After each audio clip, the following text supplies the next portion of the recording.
We're in the Frankfort Cemetery where Daniel Boone is buried here in Frankfort, Kentucky. Well, some people would perhaps take issue with that. Our friends in Missouri think they have Daniel Boone. It's a rather long story, but we will make it as short as we can. Daniel Boone, who pioneered what became the state of Kentucky, was here for many years as a surveyor. And he surveyed for many other people lands as well as for himself. He wound up having thousands of acres.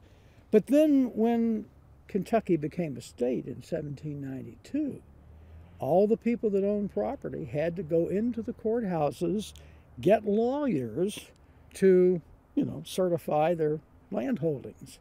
Well, Mr. Boone basically, I've got land everywhere. Can't you just grandfather me in? It's impossible. They said, no, it's the law of the land. You've got to go through the lawyers. So he just got mad, left Kentucky, went west, wound up settling near his son in Missouri along the Mississippi River. So consequently, when he died in 1820, this is where an interesting story develops.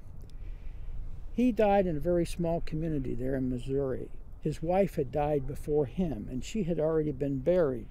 By the time he dies, years later, in 1820, that little cemetery had pretty much filled up. So the legend goes is that instead of being buried next to his wife, he was buried at the foot of her grave. But when representatives of the Frankfort Cemetery in the mid-1840s came to Missouri to reinter his bones and take him back to Frankfort for burial here, the story goes that they got the person next to Rebecca instead of Mr. Boone at the bottom of her grave.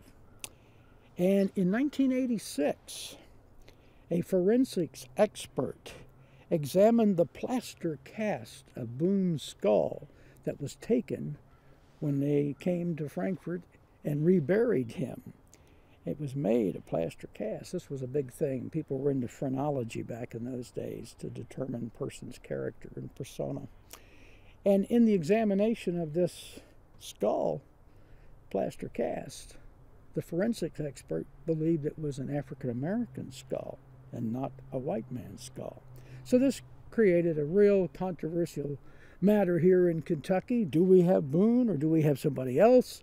And later on, Emily Craig, who was another one of our forensics experts in more recent times, she said it was impossible to determine whether that skull was a black man's or a white man's. So either way, we know Daniel Boone is dead.